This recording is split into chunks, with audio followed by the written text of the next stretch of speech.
Thank you to our National Chairman and magandang umaga po sa inyong lahat, sa ating mga bisita and sa ating pong media na nandito po, to all the honored guests today. So as a member of BIPSD National Board, we are one in this genuine movement to call and act for, as what our national president says, honesty, transparency, and accountability of the people in the government. And of course, as mentioned by our national chairman, Ronald Adamat, for transformation and sustainable development of our beloved nation. I believe that this movement is beyond political, but most importantly, that the voices of the Filipino people, the underprivileged, and the unheard leaders of good governance will be the most sought after voices in the near future. Maraming salamat po.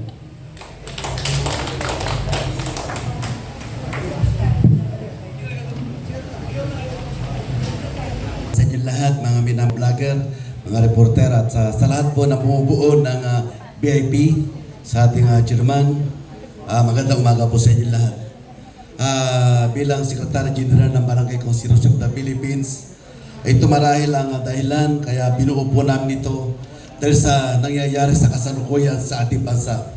Dahil naniniwala po ako na ang tunay na pagbabago ng ating bayan ay magmumula sa pinakamaliit na sangay ng ating pamahalaan sa barangay. Kung papansinin po ninyo, siguro baka sabihin nyo mayabang siriyo nyo, hindi po. May tuturing ko po na bayani ang mga barangay dahil sa kasalukuyan. Lahat po ng pinakamataas na sangay ng ating pamahalaan mula Pangulo hanggang sa baba, ito po ay mga kurap. Sila po yung tunay na nagpapahirap sa ating bayan. Kaya siguro napapanahon na para magkaisa ang lahat po ng mga barangay official sa ating bansa na kung saan palitan na ang ating liderato sa kasalukuyan. Muli po sa inyo lahat, magandang umaga po.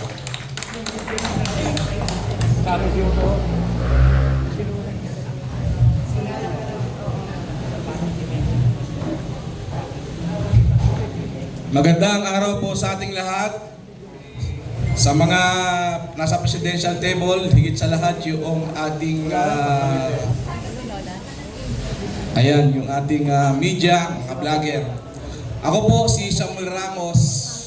Ako po ay Regional Chairman ng Manila Taxi Regional Association at National Director ng National Public Transport Coalition o NPTC.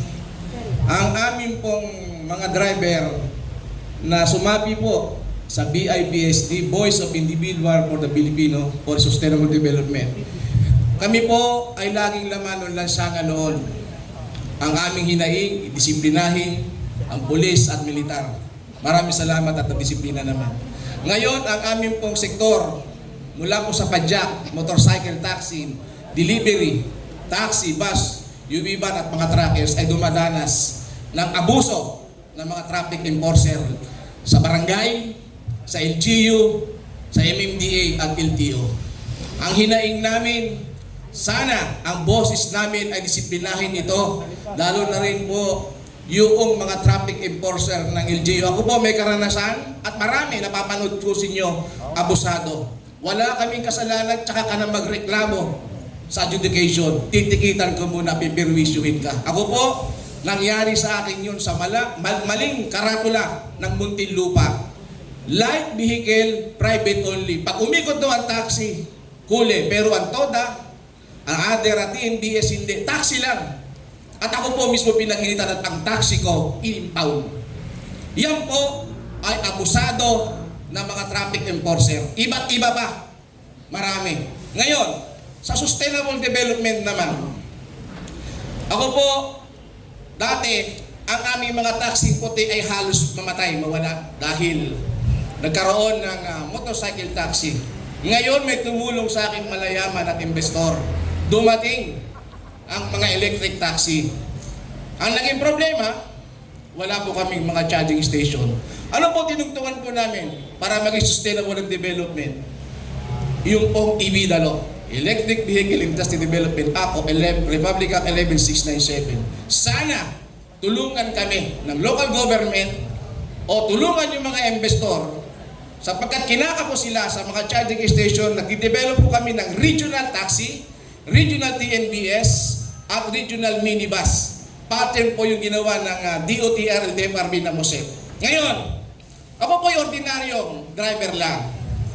Sa darating na panahon, salamat attorney, humingi ako ng advice. Sa tuwa ko po ng mga driver ay huwag manatiling driver, magkaroon ng sariling kotse, magkaroon ng sariling sasakyan, lumagda ako na ako, ang kasamahan ko, ay magkaroon ng sariling kotse. May lumalabas ng balita, at ayoko matulad kay Napoles na ordinaryong tao lang ako, makukulong ako dahil ako rin nag-smuggler ng 10,000 unit na electric vehicle. So pinapauna ko po, ordinaryong tao lang ako. Yung mga nirigalo ko sa akin, isinuli ko po yun. Hindi ko po tinanggap. Naghihirap po ako ngayon. Kaya yung tatlong pakiusap ng Voice of Indivila for Peace, disiplinahin nyo po. Kap, ako siyal, galing karot. Yung mga traffic enforcer. Ang pulis, ang militar, matino na. Ang traffic enforcer, masahol pa sa sundalo, masahol pa sa pulis. Namimirwisyo po ng driver. So yun po yung aking karaingan. Ang sektor ng transport ay dumadaing at magpapakita po kami muli ng malaking puwersa. Maraming salamat po, Samuel Ramos. Mahaba magsalita at hindi tumitigil hanggang hindi pinapalakpakan. Salamat po. Sorry, just a very quick advertisement. Paging whoever owns Honda car black plate number ZTR412.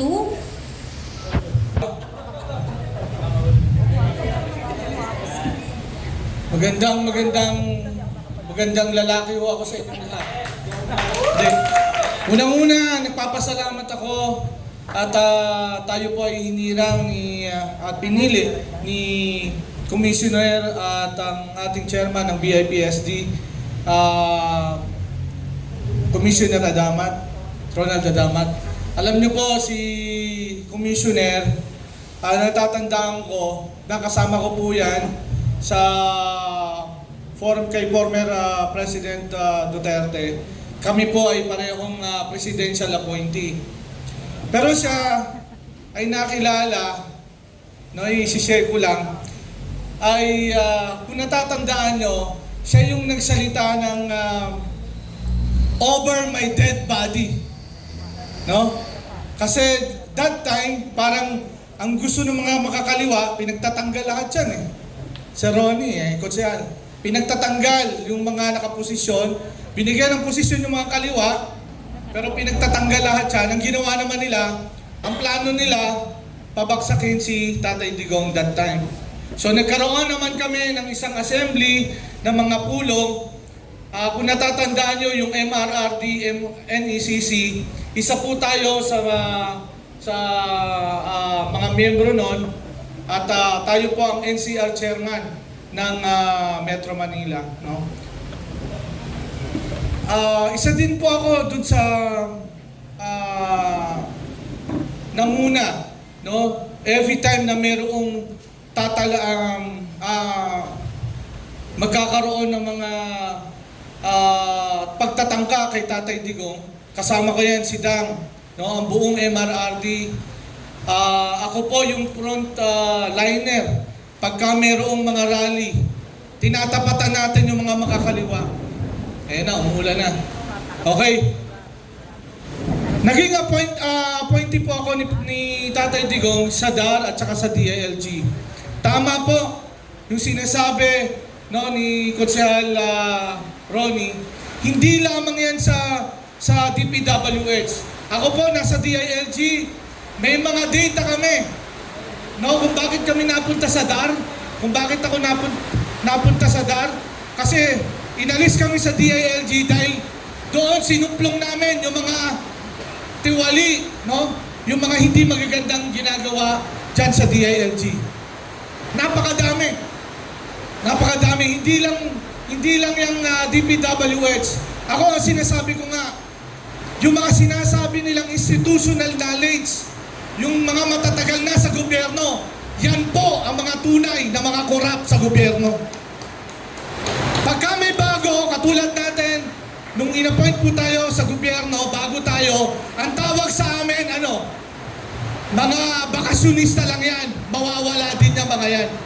Yan ang mga sinasabi nung tinatawag na institutional knowledge. Dapat pagtatanggalan yung lahat ng matatagal na ng mga empleyado dyan sa gobyerno.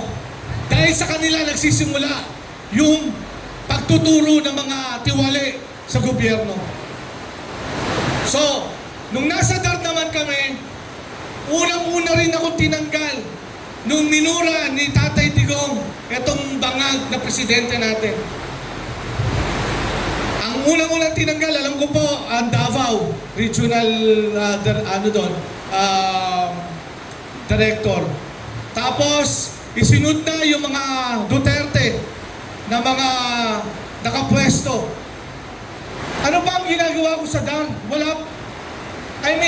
Halos sa buong buhay ko, binolontin ko para lang sa mga magsasaka. Kung natatandaan nyo po, nung pandemic, kami ang nanguna doon sa buhay sa gulay. Walang nakakalabas. Kami po, lahat ng community sa Metro Manila, pinadala natin yan ng pagkain, pinadala natin yan ng mga gulay o kung ano man yung mga kailangan ng mga community. Nagbo-volunteer po tayo kahit wala naman po tayo. Sabi nila, pag nasa gobyerno ka, lalo na director po ako, mayayayaman ka. Nung isang araw lang po, naputulan ako ng Meralco. Buti pa yung Meralco, hindi namin mapakiusapan. Pero itong mga tiwaling mga buhaya sa gobyerno, ang kakapal ng mukha hanggang ngayon, kahit kitang-kita na sa dilim yung kanilang mga ginagawa, nandiyan dyan pa rin. Sa akin po, tama na, sobra na. Kung sinasabi nung unang people power, tama na, sobra na, palitan na. Ito hindi lang palitan, no? Dapat ikulong. Pagpapatayin natin tong mga to, no? Katatanda ko nung college ako eh.